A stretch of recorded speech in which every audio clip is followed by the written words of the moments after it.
the game of chess. I remember my mother wanted me to get into playing chess. She even bought all of the game and everything, and tried to get someone to teach me. Anyway, I kind of lost interest. Maybe if it was Calypso chess, I'd get, a bit more interest in it. I think that would have happened. But with us to discuss this, of course, the entire topic of Calypso chess is none other than Dr. Philip Corbin. Good morning and welcome to Morning Barbados. Good morning, Kimberly. Pleasure to be here. How did we come up with a combination of chess and Calypso in one? Okay. Calypso Chess, my book is about my best chess games over the last 40 years.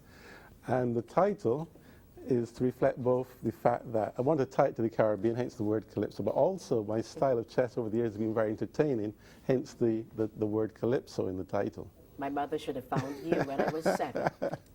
Why the significant interest in chess among Barbadians? It's not one of those games that generates exercise. It's not one of those games that realizes great stars. Why have we taken to chess in such numbers? Well, okay, chess, some people think it's boring, but actually when you start to play it, it's a very exciting game. And a lot of the young people now in Barbados, it's becoming very popular in the schools, have discovered that. And of course, it's also very good for improving one's analytical abilities. And studies have shown that it improves your academic performance generally when you're into the game. That explains it. You've had an incredible run over the years, and for a young man, you're retiring. I don't quite understand that when the mind is peaking. Talk about your experiences over the years, and particularly the level of success you've had when you consider how small Barbados is, the amount of chess players there, and the success that you've had. Okay.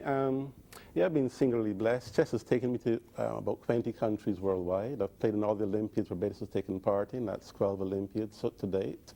The only Barbadian to be on all the Olympiad teams for Barbados.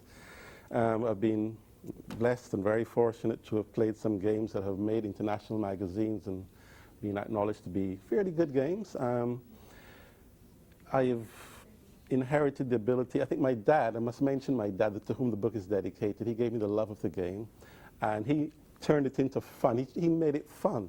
So I try to inject that into my games. I don't just play normal kind of standard chess. I try to innovate, be creative. I've sought the creative Calypso chess route, and that has helped to promote the game. I've been called the Caribbean Tal after the great attacking player Mikhail Tal, who's former world champion, Soviet Latvian player. Because of my style, he was probably the greatest attacking player of all time. So they nicknamed me the Caribbean Tal, which was, a wonderful accolade. But it's not just myself. Kevin Denny, Delisle Warner, Terry Farley. These are persons locally that have played great chess on the international scene. We've twice won Caribbean chess championships, most memorably against Jamaica one year when we beat them in Jamaica in the last round to take the title.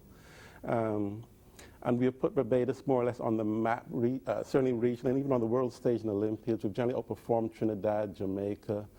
We're not as good as the Cubans, okay, but they're in the top 10 or so in the world. But certainly, Barbadians have made us proud in the arena internationally. How different is the game of chess to that of drafts? Okay, here Suki and I would disagree. Suki actually lives on the same street as I do, and we've played one another, both chess and drafts. He has yet to beat me at chess, but I have yet to beat him at drafts.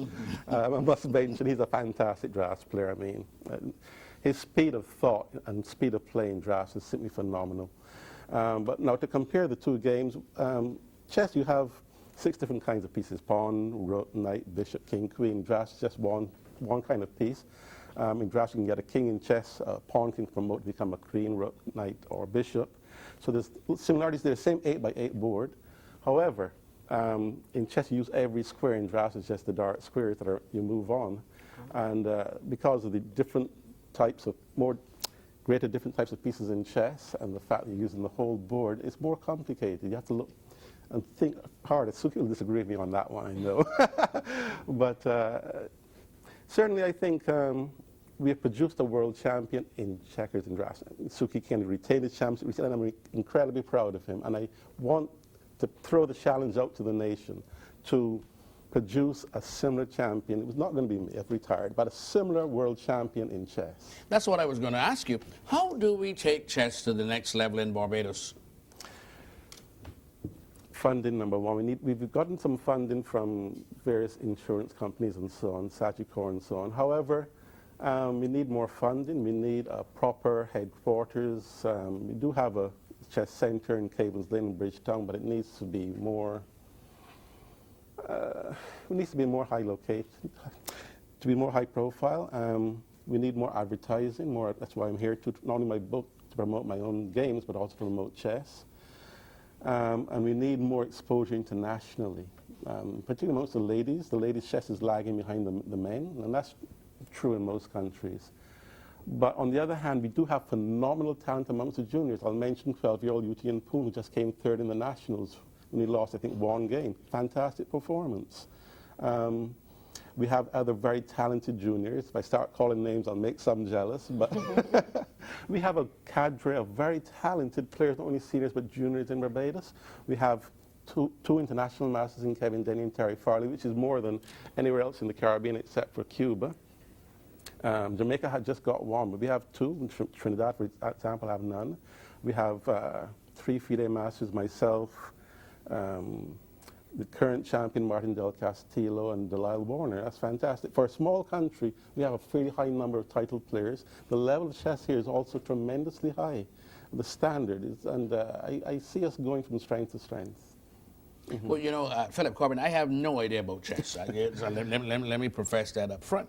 And I was flabbergasted when I was asked to take my son, who's 10, he was representing his school in chess. I said, you play chess? He said, yeah, Daddy, it's very easy. And he started to show me. I said, you forget it. You just go ahead and represent.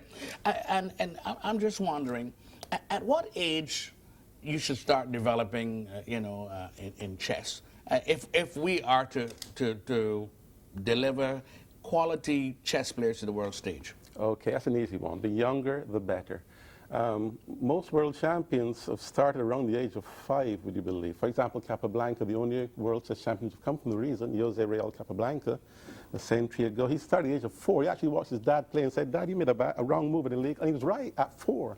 Went on to become world champion. He was perhaps, some say he was the greatest player ever lived. I beg to differ, but still he was a fantastic player.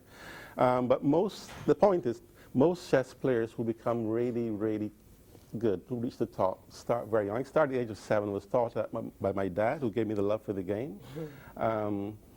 And the younger the better. And you find that during your teenage years and during the 20s is when your rating tends to really rise. You tend to peak between 30 and 35 like you did, and then your rating tends to drop off a little, actually. Okay. Mm-hmm. So tell us about your book, Calypso Chess. This is the launch. Where can we find you, and how can we get a hold of the book?